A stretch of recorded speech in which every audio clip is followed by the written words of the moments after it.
Hi there. Welcome to the 12th episode of our Brain Power series. In this series, we've looked at how to improve your brain power.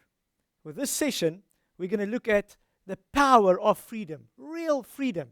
But let's just do a little bit of recap on who is in charge. We looked at the anatomy of a habit, and we spoke about the conscious and the subconscious mind, and the fact that when you make principal decisions, that is a cognitive, frontal lobe, conscious decision, and it is filtered through that part of the brain that should be in control. When I do feelings decisions, it goes straight to the subconscious mind. It is emotion orientated, and it is stored as fact. So we needed to understand the two minds and really who is in control of this brain of ours. Now, some brain facts for tonight. The physical stimuli produced by heat, by cold, by pressure, by water and the sun on the body skin have a healing effect on the brain. Wow, this is amazing. So it means that if I get out in the sun and have a little bit of a sunbathe, I'm not talking about tanning, just sunbathing. We need a few minutes of sun every day. I'm actually doing my brain a favor. I need to feel water on my skin, go for a little dip in the swimming pool, and that sensation on the skin actually would be a very therapeutic, have a therapeutic effect on our brain as a whole. Now, let's talk about the power of freedom. You see, you could set yourself up for success or for failure. And you do this consciously, and you could and you should do this consciously before you actually go into a direction. D.L. Moody has a very interesting little experience to share. One man came to visit him, and he had a whole tale of moral decay shared to this famous preacher, of how bad things have been in his life. And then he asked Mr. Moody, he said, "Mr. Moody, what would you have done if you had gotten in such a situation?" And the answer was very clear, and it's very profound. The answer is, "Man, I would never have gotten into it." Sometimes we set ourselves up for failure by the choices we make beforehand, and sometimes we even make these choices consciously. Now, there's a few principles that we want to share with you in this episode. God wants us to be winners. He doesn't want you to be a loser. He wants you to be a winner. That's very important. It's not too late. Sometimes we get to the more mature time of our life and we say, well, it's too late to change. I've never done exercise. I cannot, it's too late now. I'm too old to do that. It's not too late. And we want to give you an example. This lady, Hilda Crooks, have really been a role model in my life, looking at her life and what she's gone through. And let me share her life and her life experience with you. She climbed the 14,000 feet Mount Whitney yearly between the ages of 66 and 88 years old. There's a plaque where you could see the group in which, one of the groups in which she walked and climbed this mountain. And there you see her, second in the row with a red T-shirt on. And, if you look at that, mostly men, ladies don't make it. But Hilda Crooks, she did it. California has named it Crooks Peak because she's been there the most. That's amazing. At a very, very mature age, she got this honor. And she was actually handed over a certificate because of her achievements. Well, on July 24, 1987, she reached the summit of the 12,388-foot Mount Fuji at the age of 91 years old. I don't know what age you are, but just imagine, imagine seeing somebody 91 years old climbing a mountain like Mount Fuji. And she climbed this at 91 years old. This is really profound. She's climbed 97 peaks between her 81st and her 90th birthday. Wow, what a remarkable woman this is. She died in 1997 at the age of 102. But you know what? That's not the whole story. At 60 years old, she was bedridden. She got her physician to come and see her at home. That was the days where they still came out to come and see at home. And she said, "Doctor, am I going to die in this bed as an invalid? Is there something we can do?" And the doctor said something very profound. I don't know if doctors should say something like that, but in her case it worked. He said to her, "Well, it depends on you." She said, "What do you mean? I'm here for 2 years already." He says, "If you really want to get out of this bed, you can get out of this bed." And she made a decision. At 60 years old, she made a decision. She said, "I don't want to be bedridden. I want to make a change." I want to tell you that the doctors found at the age of 94, she had the heart and the lungs of an 18-year-old. She started exercising. We think it's too late. In her case, it's proven it was not too late. I've seen this at our lifestyle centers, the Be Free Lifestyle Center, so many times where people come in and they can hardly walk a few meters. And then after 5, 6, 7, 8 days, they start walking 4 or 5 kilometers with us at the same pace. Well, with Hilda, that's really what happened. But you won't believe this.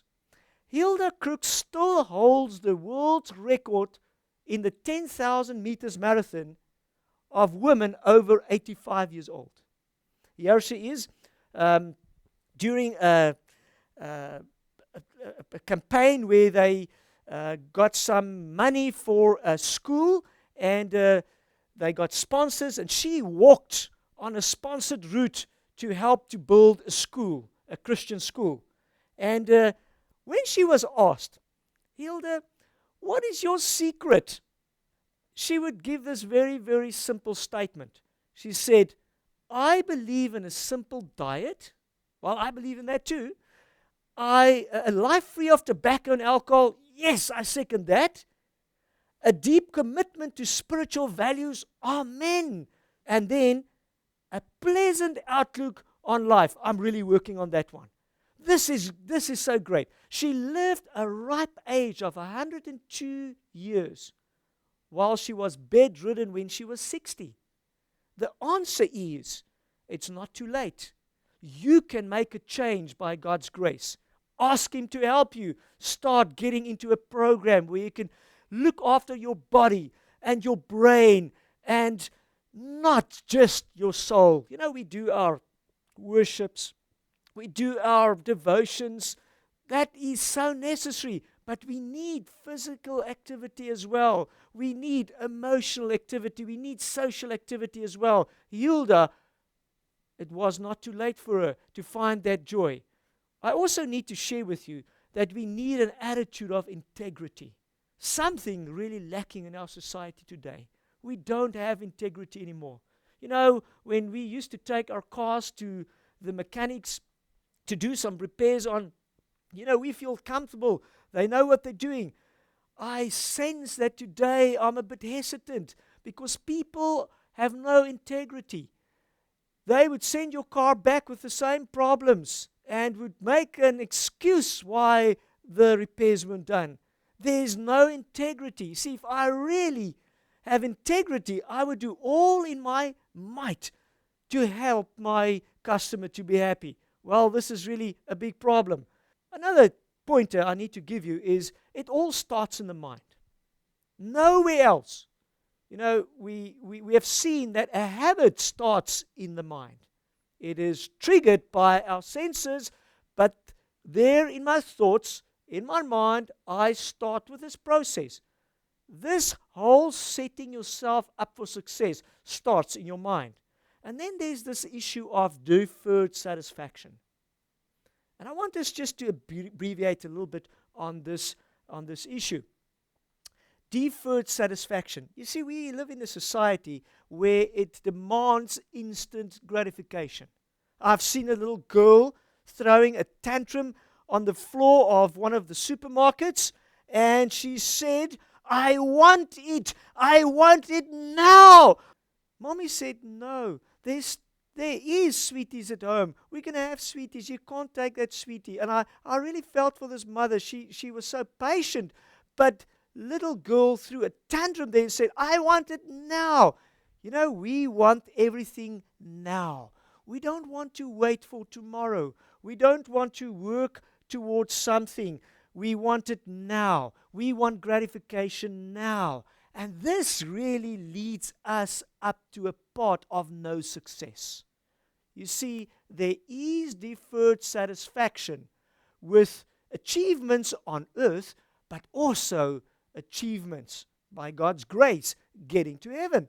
Well, look at this. An athlete. And I want you to consider this competitive athlete. Now, I'm not too competitive. I like cycling. I've cycled many of the Argus routes, cycle routes. The Argus is one of them in Cape Town, South Africa. And I've learned some principles while cycling. Now, one of them is that an athlete will push themselves beyond endurance in order to gain a prize for themselves, or for their club, or for their country. And they would actually do things that they sometimes even shouldn't to really get there, to really achieve, to really, get to the prize. And, well, there's a verse in the Bible that really talks about this. Let's go to 1 Corinthians 9, verse 24 to 27. It says, "Do you not know that those running in a race all run, but one receives the prize? So, run that you may obtain that prize." Go for it, go for it. Verse 25 says, "And everyone who strives for the mastery is temperate in all things. Then those truly that they may receive a corruptible crown. But we, as Christians, we an uncorruptible crown." Now, let's just grasp the content of this. Everyone strives for mastery, is temperate in all the things so that they could be fit to get this and get this done.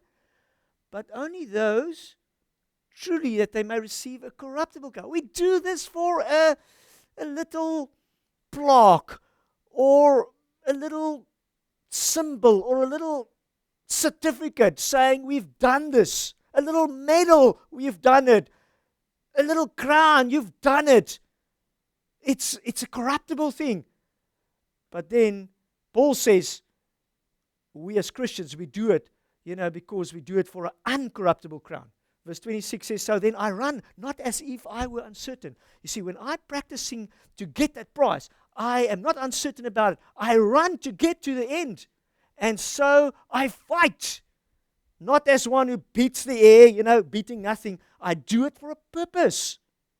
And then we go to the last verse, "But I buffet my body." So I don't want to say punish, but I punish myself. I have to control myself, discipline myself, and lead it captive, lest proclaiming to others myself might be rejected. So I want to get that prize, and I keep myself disciplined. I work towards it.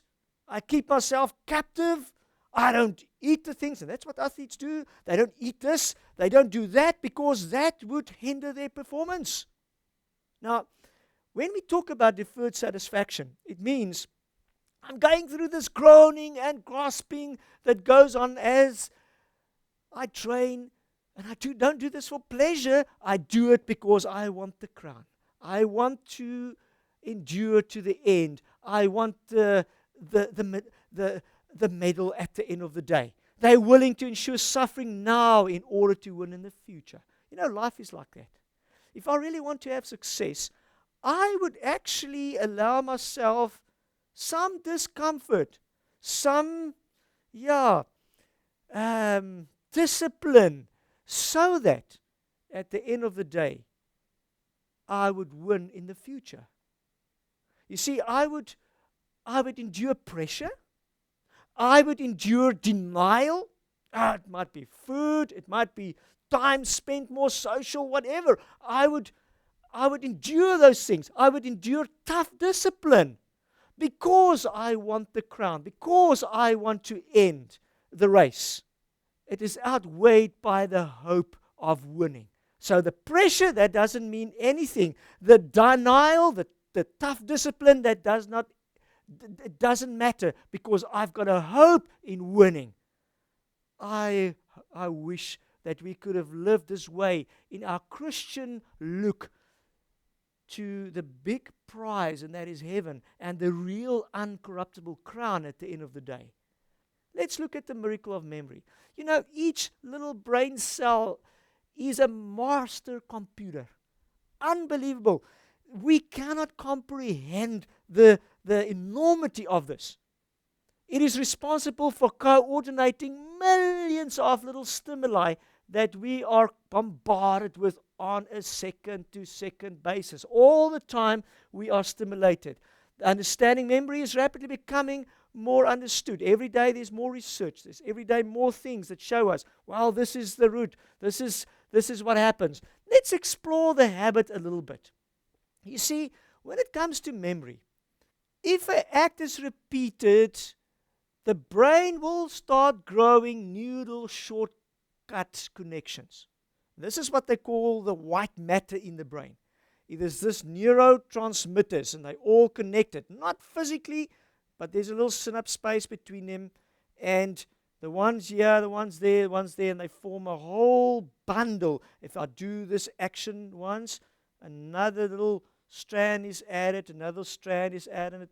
It's neurotransmitters that's added, and it becomes a white mass. And soon there will be a direct line between all the brain cells used. Let me explain this practically. My father-in-law was a smoker for many years, and then he stopped. But he went to a barbecue with friends, and somebody offered him a cigarette, and he thought, man, I'll just take a puff or two, just to be social. And there he started smoking again. And then they came to visit us, and he got some flack from my son that was a small boy of 4 or 5 years old, and he didn't want to sit on his lap, and he said, no, I'm not going to sit with you, Opa. You stink. I'm not going to sit with you. And Opa made a cognitive decision. I want to stop smoking. And so we helped Opa to stop smoking. And it went difficult, and he got over this whole problem. But 5 years later, when we visited them in their town on a holiday, in the holiday season, Christmas time, after Christmas lunch, we went up to the television room, and we sit there, and he takes his remote, and he selects a channel. And then I see him doing something very interesting. He does this. And I look at him and I said, Dad, what's happening? And he blushes a bit and he says, man, this is interesting. Remember, he didn't smoke for 5 years. He smoked for many years before that. And he did this after lunch. He looked for his cigarettes. He would put it in his mouth. He would light it up and he would smoke. Now he didn't smoke for 5 years.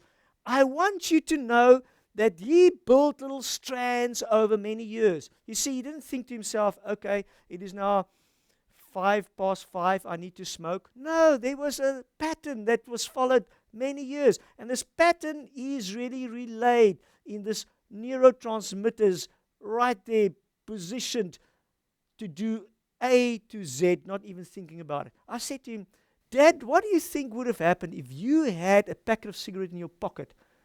And he said, well, I suppose I would have put it in my mouth. I said, do you think you would have lighted? He said, I think if I've had a light in my pocket, I would have lighted. This is really what we're trying to explain to you. You see, everything that happens to you second by second is recorded in your brain in the form of these little connections. Your brain records everything in picture format. I want you to imagine something. I've got a lemon here on this table, and I want to tell you. Well, I want to demonstrate something that happens with this lemon. I'm going to take this lemon, and this is a lemon. You can see this is a lemon. Now,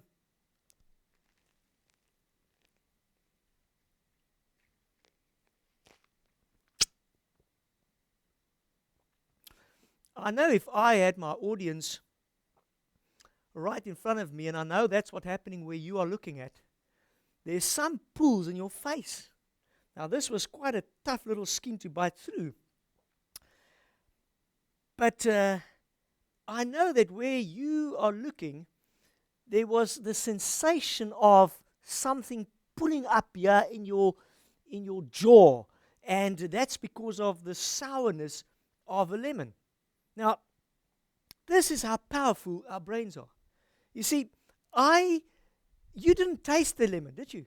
No, you didn't bite the lemon. I bit the lemon, but you tasted and I can imagine where you are. You actually taste the lemon right now. You can taste that sensation, that bitterness, but also that lemoniness. I know that is happening. I've tested this so many times. This is how really powerful our brain is. It is in these stands where habits and memories are rooted. Science shows that every time we repeat a habit, another strand of white is added in exactly the right memory spots. And it's forming and it forms cables at the end of the day. And you can look at the brain, you can see these thicker, whiter areas. That is habits. It could be whatever habit. It could be something like, a good habit or a bad habit. Our habits are also recorded in these little networks. All the time it's recorded in these networks. Every time we repeat a habit, another piece of white is added to the network. And it becomes bigger and thicker the more we do it. That could be something like somebody smoking, where we've got that circle around. It could be somebody that's got negative thoughts. These habits can be good or it could be bad. Now look at negative thoughts. If I'm always thinking negative, when somebody says something, I'm negative. No, it's not going to work. Let's try this. No, it's not going to work. You actually form another strand every time you are negative, and you become a negative person. It becomes your habit. It's a bad habit, and it actually has an impact on your character, because you are now seen, characterized as a negative person, a grumpy old man. Now, there's some memory enhancing that we could do, and I need to just share with you as we end the series, and we're close to ending the series. Memory enhancing could be done by exercising your brain, by repetition. So you repeat things. One of my medical friend doctors, he says, when I wrote my exams, I had to repeat things at least 6 times. I studied the same thing 6 times. Determine your dominant brain function. It could be a left brain or a right brain thinker. I'm not saying, if your left brain, focus on left. If your right brain, focus. You know what? I see people that are really cognitively going ahead. They are using and trying to use and utilize both their functional heads. Not just the right brain, not just the left, but try and use both of them. That's really good. Habits, good or bad? Should you choose to change your approach to how you think about life, start becoming positive. And what's going to happen is, every time something negative happens, I think positive about it. And so I build another strand positive. And very, very soon, that will be your dominant action.